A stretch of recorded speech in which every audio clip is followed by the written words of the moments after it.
Welcome, everyone. This is John. It's from Paris, France. And just to give you some insights, as I told you I would, I thought I did, is that what is the economic conditions over here in Paris? Is it really as bad? Is there a recession? Let me tell you something. Paris, with all the strikes and the yellow jackets on Champs-Élysées and other high, um, well, most of Paris is an expensive area, but the really nice sections, a lot of burnt buildings, people throwing Molotov cocktails. There's also a lot of broken glass, a lot of rocks thrown, spray painting damage here. And, quite frankly, my flight over here, big old plane, forgot what kind, but it fits something like 289 people. The business class had about 3 empty pods, and back of the plane only had 107 passengers. So the flight, not so full. A. B. Get in, and my driver from uh, Charles de Gaulle Airport into Paris, business has been poor. It's been very slow. Restaurants, lines for a lot of restaurants that we would see that would normally be, or stores like uh, Louboutin, Christian Louboutin. People would be lined up 40 deep to get a new pair of shoes on Rue de Honnery. If you know what I'm talking about, then just follow me here. It'd be like also Hermes. There'd be a line. They only let so many people in at a time to get the brand new purses. There would be maybe 20, 30 deep to Hermes. Man, you can walk in anytime you want. So there is a definite slowdown here in Paris, whether or not it was because of President Xi from China was here and there's heightened security or whatever. I've been asking a lot of people, how's business, and everyone here in Paris does say absolutely slower growth, slower commerce, slower business, and that is a fact. So, do things change? We'll see, but as it is right now, that's the word here in Paris with my own two eyes. Now, what about the markets? J. Person Asset Management took long positions in SSO. J. Person Asset Management also took a little breakout, and the NASDAQ took advantage of this week's little pop. What are we doing from here? We're flat the market. Why? What are the indicators that told us to get flat? Well, first and foremost, the short-term 60 minutes started to lose momentum. And one of the other areas that I want to cover real quick, gang, is this. The S&P 500. Notice this is, again, the high made on October 10th. The PPS sell signal was way over here. Why do I bring this to your attention? Because that was the single most important day. Look where the market stalled and stopped. It never closed. X marks the stop or a closing spot, right? It never closed greater than that. If we see a multiple day, at least 2 day close greater than that resistance line with the right condition, meaning volume pointing up and breadth pointing up, it tells me that we have a new leg breakout occurring. We didn't get it. My volume indicator, while it is pointing up, by the way, you'll notice it definitely shows a slowdown in volume. So up here at the high, it's not just John Person that's saying things are, skeptical. The market is telling us it's skeptical. We're not seeing a huge accumulation of momentum-driven volume behind this rally. So that's number one. Number two, what do we know about the three top dogs? The diamonds, which is the Dow Jones, the Qs, as well as the S&P 500. Well, here's the story. Look at now, this right here was October 4th. Many people may not realize that, but the Qs sold off a week before the S&P 500 due to the four horsemen: Amazon, Google, Apple, Netflix. That's what drove the Qs back lower first and led the decline in September, October last year. What about this year? This year, what's the rally being driven by? It's being driven by industrials, by some energy, by utilities is now leading this market. Consumer staples back and forth. There's different areas of, again, market participation. If you notice where Amazon was when we were at these highs, Amazon is not near those highs. Double check AMZN, and there it is. Here was Amazon, which actually did help to lead the market lower back in October. Here's Amazon right now.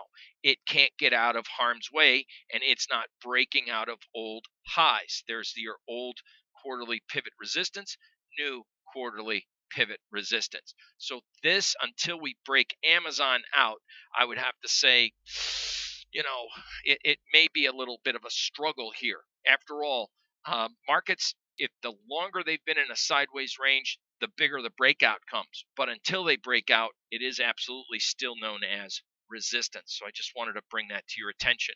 So now let's finally go and look at the Dow Jones Industrial Average. And let's take a look here. Same type of situation, friends. Notice that we have the old resistance, that big breakdown. The breadth and the volume helped confirm the market moving lower. Now, here's an interesting aspect. The volume here on the Dow Jones Industrial Average is not helping to confirm the breakout, number one, because we did not break out of the resistance yet. So this could be an impasse based on that one single last conditional change, the LCC, and that is my proprietary resistance identifier that I wrote about in a book back called Candlesticks and Pivot Point Trading Triggers some 15 years ago. Now, I also wanted to bring to your attention the Qs. While in of themselves, the doji pattern, and this is one of what I helped popularize and help everyone understand, and it really became quite actually popular after everyone started to see its premise. I'm not the one who originated candlesticks by any stretch of the imagination, but I did a lot of study, back test studies on dojis, and in fact, all of that was found in that book called Candlesticks and Pivot Point Trading Triggers. When a market's near a very strong resistance pattern, and you can clearly see this in the Qs, while we do have more participation of stocks going up, while the Qs had better volume, you can see the volume moving up, guess what? The price action stalled. So the key is, are we going to maybe back and fill slightly? We have a gap here, we have a gap there. There's all kinds of gaps on this rally up. The question begs, are we going to break out with the unemployment report coming out tomorrow? Is the China deal finished? No. What would the China deal help? Technology, financials, the global economy? It'd probably be good for everything, but I think the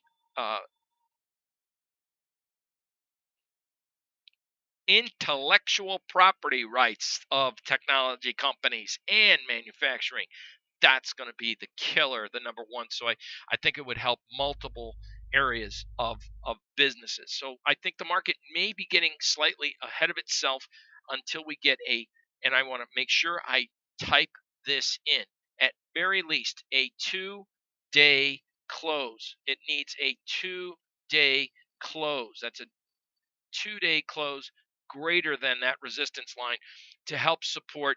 It's not a 1-day breakout and then a second day failed. We call those equal and opposites, or 2-day false breakout bars. So that way, that helps us if we have positive indicators with the breadth, positive volume with the volume, and we get a positive reaction confirming that in price with a 2-day close greater than that resistance line, then I say we have a continuation higher in the Qs. Until then, sit tight.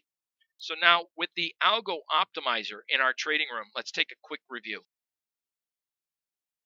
So yesterday when I tweeted out that the spiders, it is out of its long position. That was the long position right here that we got in, and here it's exited the trade. Now the system took a short position on a PPS, and quite frankly, we did not go short in J-Person Asset Management.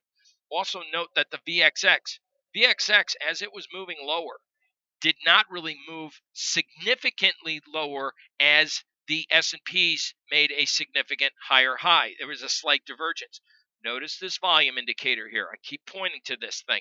The volume indicator, as the price was moving down, the volume indicator was going up, suggesting that people were not selling the volatility in the VXXB. They were actually probably buying it for protection rather than buying put options. And there's a really strong reason for that, and I'll explain in another video update. Just it has something to do with tops take longer to form than bottoms, for example. So now the system did go long. And the problem here is, look where the profit target is. So the trailing stop's going to be pretty rich. There's the entry right here. Here is the stop loss. And I would probably tell anyone that's trading in the algo room to watch that profit target. That's pretty far away. And I would say that if you do have a profit in this market, and it did give a pretty decent quick little scalp trade to the upside, have a tight stop. And here's another technique. Don't use a 60-minute chart. Maybe drop it down and use a 15-minute chart to see what the intraday patterns are, and maybe drop down your time frame, to manage a higher time frames trade. All right. So that's number one. Number two, I think moving forward, even though the volume action was dropping here, that was the one major concern, what caused us to get out of our long positions. Now, we didn't get out at the high because there was no call to action to get out of the high.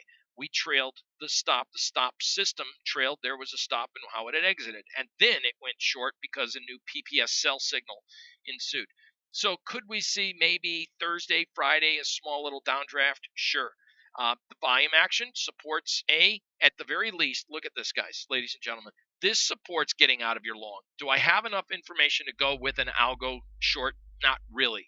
So that's kind of like a discretionary trader's dream come true, is you get the choice whether you want to join a trade or not. And that's why this indicator right here is up in our live trading room. In fact, this is, as you know, if you're a member, this is what you see each and every day in the live trading room.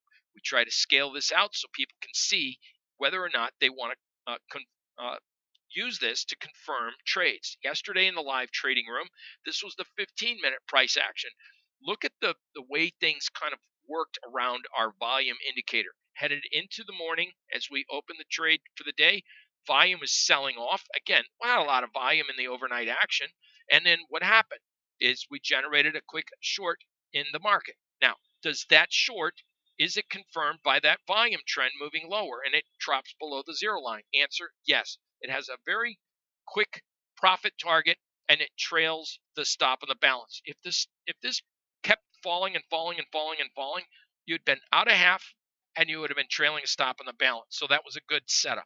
Next, the next trade, as you notice, that look what the volume's doing. It's moving up. The histogram bars are showing that as the price is going down, volume is not following behind that decline.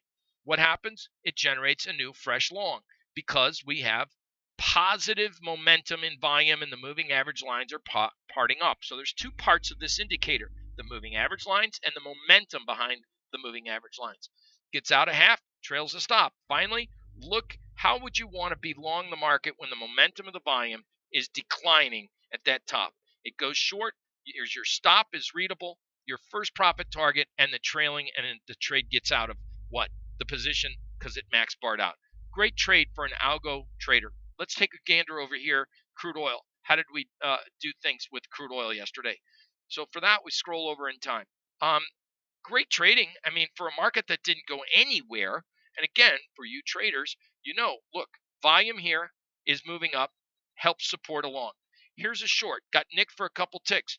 It went short when the volume is moving up. So I would say from a discretionary trader, that would be one that I'm not looking to greatly take. I'd look, in fact, it went long the market and supported that upside. So that is an actual good trade. It just didn't work out.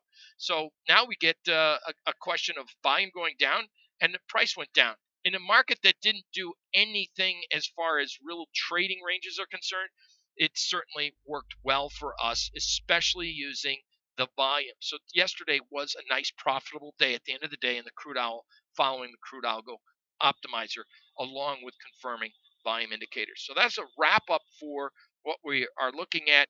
Strength in the market today coming in. Lastly, gang, strength in the market. Let's take a look. From a relative strength perspective, using the person market indicator, the worst, it's improving, but still the worst performing sector on the planet still remains to be regional banks. XRT still remains to be the weakest sector.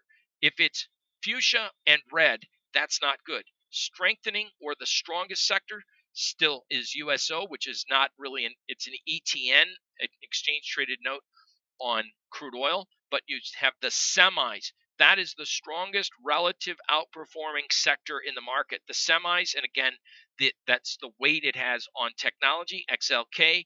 Then you have, of course, the Qs showing that.